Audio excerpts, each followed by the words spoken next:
ഈ യാത്ര ഏറെ ചരിത്ര പ്രാധാന്യമുള്ള ഒരു ക്ഷേത്രത്തിലേക്കാണ്.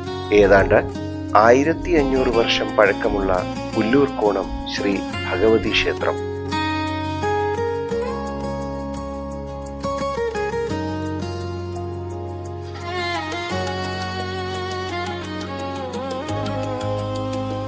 തിരുവനന്തപുരം ജില്ലയിൽ വിഴിഞ്ഞം അന്താരാഷ്ട്ര തുറമുഖത്തിന് അടുത്തായാണ് ആർക്കിയോളജിക്കൽ വകുപ്പിന് കീഴിലുള്ള ഈ സംരക്ഷിത ചരിത്ര സ്മാരകം.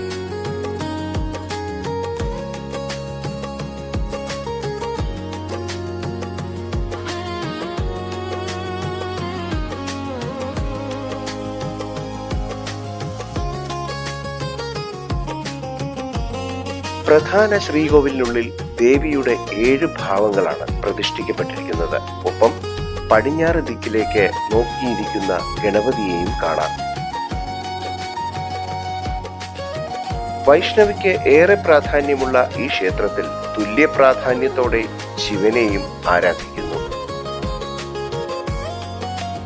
ഇന്നും അധികമൊന്നും ആധുനിക നിർമ്മാണ പ്രവർത്തനങ്ങൾ നടത്താതെ, പാരമ്പര്യം ഒട്ടും നഷ്ടപ്പെടാതെ ചരിത്രപരമായ വെല്ലുവിളികൾ നേരിട്ട് ക്ഷേത്രം നിലകൊള്ളുന്നു.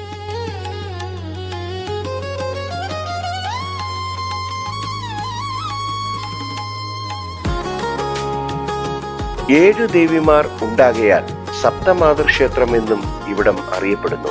തിരുവിതാംകൂർ ദേവസ്വം ബോർഡിന് കീഴിലുള്ള ഇവിടെ വൃശ്ചിക മാസത്തിലെ കാർത്തിക നാളിൽ അവസാനിക്കുന്ന വിധത്തിൽ 3 ദിവസത്തെ ഉത്സവം നടത്തുന്നു. വിഴിഞ്ഞം ജംഗ്ഷന് സമീപത്തായി കാണപ്പെടുന്ന ഈ ചരിത്ര സ്മാരകത്തിൽ വീണയേന്തിയ ദക്ഷിണാമൂർത്തിയുടെ മനോഹരമായ ശില്പം കാണാം.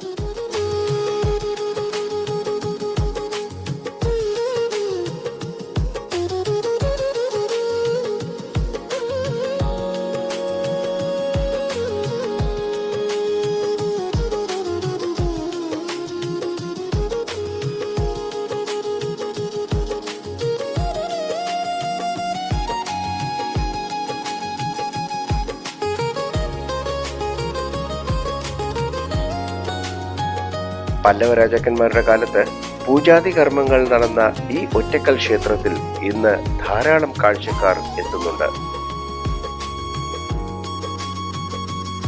ആർക്കിയോളജിക്കൽ വകുപ്പ് തന്നെയാണ് ഈ സ്മാരകവും സംരക്ഷിക്കുന്നത്.